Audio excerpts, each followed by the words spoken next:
And we are not going to stop. I want the world to understand me very clearly.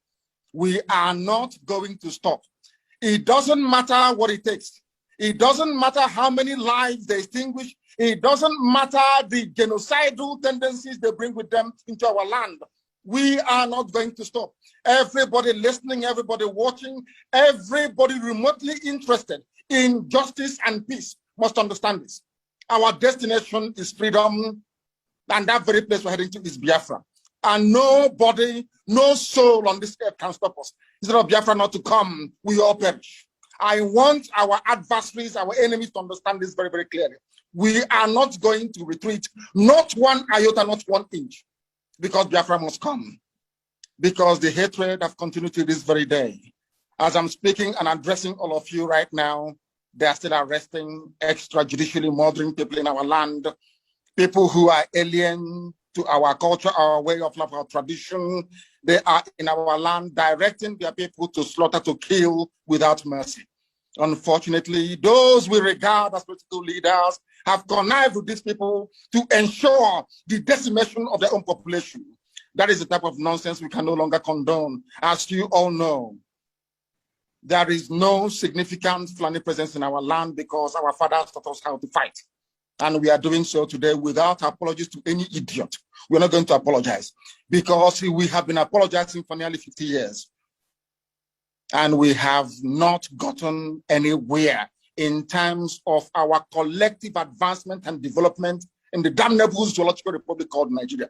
That is why we must continue what we're doing. And that is why anybody who is remotely interested in the affairs of our people must understand this, that we are determined, doubly determined. 50 years, or should I say 54 years is a very long time, and 51 years since the end of the war. But now that we have come, or should I say now that God Almighty in heaven has determined that we should come, we are not going to relent. We are not going to do anything whatsoever to jeopardize the sanctity and the holiness of this very mission. We love our people. We love every ethnic nationality that makes up Nigeria as it is presently constituted. We have no hatred towards anybody. We love peace. We love life. We love the progress of other people. But we are in a country where people hate us for no reason, where people despise us for no reason. And we can no longer go on apologizing. And Nigeria as a state, the entire Africa as a continent must acknowledge. The same way they acknowledge the genocide in Rwanda, they must rise up to acknowledge the genocide in Biafra land, or else there will be no peace nor development in the whole of Africa. And I'm not saying it apologetically. I am stating a fact that ought to be forcefully demanded for. And Biafra itself must be restored for those who have come before us, for their sacrifice, for their courage, for their gallantry and their bravery. It is a very good thing today that one of the co-hosts here is our brother Dele, a man that I cherish and I appreciate very much. And also the very excellent work that Mazi is doing. But let us make this thing very, very clear. We are wronged by the Nigerian state, by every ethnic group in Nigeria.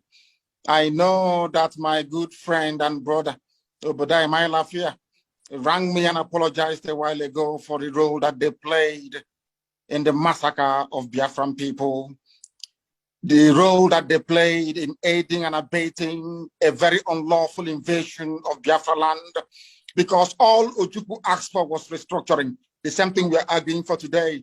Ojukwu went to Aburi to argue for restructuring. Ojukwu did not go to Aburi to declare any state of Biafra. He never went to Aburi to declare any war. Ojukwu went to Aburi so that all of us in Nigeria, including those from the Middle Belt, from the West, everywhere can have freedom. There's something we're asking for today. They twisted the narratives. They changed our history. They turned it upside down. They made us the villain. They tried to demonize our general, a man of peace that went to Aburi in Accra to go and in Ghana to go and negotiate for peace. A peace that Britain prevailed upon Gowon not to implement. But over the years, we've been taught that we are the aggressors. Such nonsense can no longer hold, it can no longer obtain. And that is why, as I said earlier, unapologetically, we are pursuing the freedom of Biafra. And nobody can stop us. Anybody on our path is going to fall, is going to die. Instead of Biafra not to come, every living organism in Nigeria will die, I swear to God Almighty in heaven, because we are not going back. It is a good thing today that some notable Nigerians are on this very platform discussing what transpired 54 years ago. Most have tweeted to say, may it not happen again. The only way to ensure that this will not happen again is the existence of a free, sovereign Biafran nation. That is the only panacea, nothing more, nothing less. Before we came here, Ladipo Market was on fire. These vandals and vagabonds are in our land, killing people relentlessly. As I'm talking to you right now, they herded some people from Enugu to God knows where, maybe to go and kill them. And you have governors, you have political leaders, you have those who aspire to high office. They are all there. Nobody's talking, nobody's speaking, because they have a lot to benefit and to gain by us being Fulani slaves. Something that can no longer continue. Something we are not prepared to tolerate. That was something I said rather very fortuitously very many years ago. I said during one of my broadcasts on Radio Biafra that for Nigerians to understand that God is upset with them, that every tribe in Nigeria, every ethnic group in Nigeria will experience what we passed through during the Biafran War, that they too will also become refugees. And today, there are IDP camps everywhere. People that thought they were safe before now are fleeing their homes. The same thing that happened to us between 1967 and 1970. And that is why our appreciation and our thanks for those men and women that fought to keep us safe can never, ever, ever be overestimated. We will continue to appreciate them. We shall continue to honor them. And I thank all of, those who are non-Biafrans. I understand that some people who are Biafrans came on this very platform and trying to play the script of their masters. That same divide and rule by saying there is something called Southeast and South-South. All bunkum. I have said it many times on many forums, on many platforms, that everybody in the East, we are all one people. I don't understand why people are hung up about this divide and rule of Gowon. It was Gowon that created Cross River State. Gowon created River State. Not because he loves the people of the South, not at all, but because he wanted to divide us. And we must rise up. We must rise up to the game of these people and say no to them. Now that Yoruba and Igbo are one, do you see them trying to play that game anymore? Now that Biafra and Oduduwa are one and inseparable, bonded together in one, do you see them playing their stupid games? I don't know why some people will come and say they're from Nigeria, they're from South-South, in order to perpetuate that very division which the Fulanis have cleverly exploited over very many decades and many years. I don't know when we are going to learn.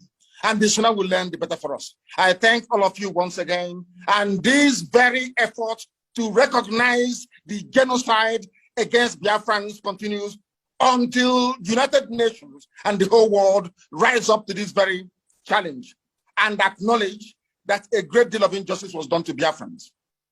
Tomorrow is our sit at home, complete and utter lockdown everywhere. And as I said earlier, I do commend the governors for coming out and saying that civil servants should not come or should not turn up to work tomorrow. It's a very good thing. We must all be bound together in order to ensure that Nigeria, first of all, takes the blame for what they did. And secondly, that the whole world will rise up to the obligation to the oppressed people and do the very right thing. Once again, I thank you all.